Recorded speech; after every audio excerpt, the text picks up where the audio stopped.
وأضاء للدنيا طريقا مشرقا وهدى من الرحمن يهدينا به للصالحات وللمكارم والتقى.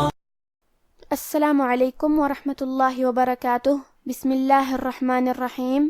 الحمد للہ الذی جعل الظلمات والنور ثم الذین کفروا بربهم يعدلون والصلاة والسلام على نبینا محمد وعلى آلہ وصحبہ اجمعین. اما بعد. رب اشرح لی صدری ویسر لی امری واحلل عقدۃ من لسانی یفقہوا قولی. شروع کرتی ہوں اللہ کے نام سے جو بڑا مہربان نہایت رحم کرنے والا ہے. انشاءاللہ آج کے درس نمبر 164 میں سورۃ الحاقہ آیت نمبر 38 سے آیت نمبر 43 تک کی شرح اور ترجمہ سماعت فرمائیں گے. تو شروع کرتے ہیں. اعوذ باللہ من الشیطان الرجیم. فلا اقسم بما تبصرون. کلمت فلا میں آخری میں حرف الالف پہ مد کا علامہ ہے. یہ مد جائز منفصل ہے اور مد جائز منفصل کا معنی ہے کہ حرف المد پہلے کلمہ کے آخری میں ہو اور اس کی وجہ جو کہ حمزہ ہے وہ دوسرے کلمہ کی شروعات میں آئے. اس مد میں ہم اپنی آواز 2 سے 4 مد کے برابر لمبی کریں گے. کلمت اقسم میں حرف القاف ہے اور قاف کی ادائیگی زبان کے جڑ اور تالو کے نرم حصے سے ہے. کیونکہ قاف حروف تفخیم میں سے ہے تو ہم یہ حرف کو موٹی آواز میں پڑھیں گے. حرف القاف پہ جزم ہے لہذا ہمیں یہ حرف کو قلقلہ سے پڑھنا ہے اور قلقلہ کا معنی ہے حرف ساکن کو ہلانا. تو ہم قاف کو ہلاتے ہوئے یہ کلمہ کو پڑھیں گے. اقسمو. کلمت تبصرون میں حرف البا پہ جزم ہے کیونکہ با حروف القلقلہ میں سے ہے تو ہم یہ حرف کو ہلاتے ہوئے یہ کلمہ کو پڑھیں گے. تبصرون. حرف الصاد حروف التفخیم میں سے ہے تو ہمیں یہ حرف کو بھاری آواز میں اور منہ پھلا کے پڑھنا ہے. کیونکہ را پہ پیش ہے تو یہاں را کا حکم ہے تفخیم. ہم حرف الرا کو موٹی آواز میں پڑھیں گے. فلا اقسم بما تبصرون وما لا تبصرون انه لقول رسول کریم. کلمت انہو حرف النون پہ تشدید ہے لہذا ہمیں نون کو 2 حرف کے برابر پڑھنا ہے کیونکہ تشدید کی اصلیت 2 حرف ہے. جیسا کہ یہاں حرف النون ہے تو یہ 2 نون ہے، نون ساکن اور نون متحرک. حرف الہا پہ الٹا پیش ہے. یہاں حکم ہے مد صلہ صغرا لہذا ہم اپنی آواز 2 مد کے برابر لمبی کریں گے. انہو لقول. کلمت لقول میں حرف القاف کو ہمیں موٹی آواز میں پڑھنا ہے اور کیونکہ لام پہ پیش ہے تو ہم پیش کو ظاہر کریں گے. کلمت رسول میں حرف الرا پہ زبر ہے تو یہاں را کا حکم ہے تفخیم. ہمیں را کو موٹی آواز میں پڑھنا ہے. آخری میں حرف اللام کے نیچے تنوین زیر ہے. پھر حرف الکاف آتا ہے. کلمت کریم کاف حروف الاخفاء میں سے ہے اور اخفاء کا معنی ہے چھپا دینا تو ہم یہ تنوین کو چھپاتے ہوئے اور غنہ کے ساتھ یہ حکم کو ادا کریں گے. رسول کریم. کلمت کریم میں را کے نیچے زیر ہے تو یہاں را کا حکم ہے ترقیق. ہمیں را کو پتلی آواز میں پڑھنا ہے. آخری میں میم کے نیچے تنوین زیر ہے. اگر ہم یہ آیت کو اگلی آیت کے ساتھ ملا کے پڑھے تو حرف الواو کلمت وما دوسری والی آیت میں حروف الادغام میں سے ہے اور ادغام کا معنی ہے حرف کو حرف میں داخل کرنا. لہذا ہم یہ تنوین کو واو میں ملا کے غنہ اور تشدید کے ساتھ ادا کریں گے.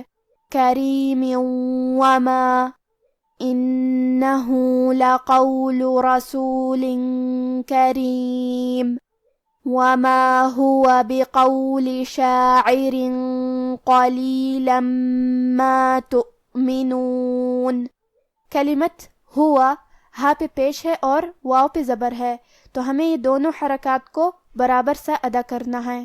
کلمت شاعر میں حرف العین کی ادائیگی حلق کے درمیان والی حصے سے ہے کیونکہ را کے نیچے تنوین زیر ہے. پھر حرف القاف ہے. کلمت قلیلا قاف حروف الاخفاء میں سے ہے تو ہمیں یہ تنوین کو چھپاتے ہوئے اور غنہ کے ساتھ یہ حکم کو ادا کرنا ہے.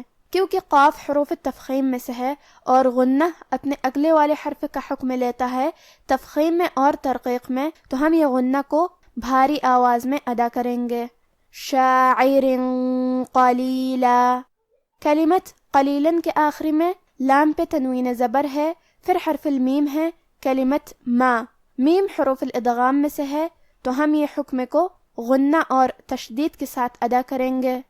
قلیلا ما وما هو بقول شاعر قلیلا ما تؤمنون ولا بقول كاهن قلیلا ما تذکرون۔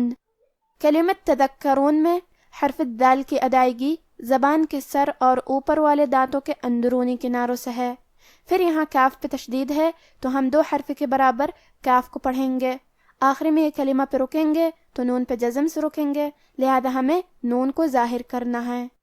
وَلَا بِقَوْلِ كَاهِنٍ قَلِيلًا مَا تَذَكَّرُونَ تَنزِيلٌ مِّن رَّبِّ الْعَالَمِينَ۔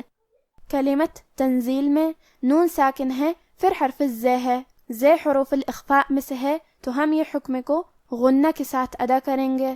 تنزیل، لام پہ تنوین پیش ہے، پھر حرف المیم ہے، میم حروف الادغام میں سے ہے، تو ہم یہ حکم کو غنہ اور تشدید کے ساتھ ادا کریں گے۔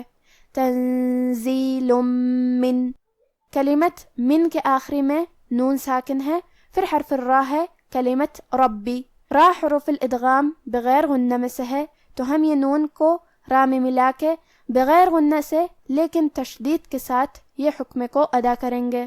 من ربی، حرف الباء پہ تشدید ہے، لہذا ہم تشدید کو ظاہر کریں گے اور 2 حرف کے برابر با کو پڑھیں گے۔ تنزیل من رب العالمین۔ اب آپ ان آیتوں کی تلاوت تجوید کے ساتھ سماعت فرمائیں۔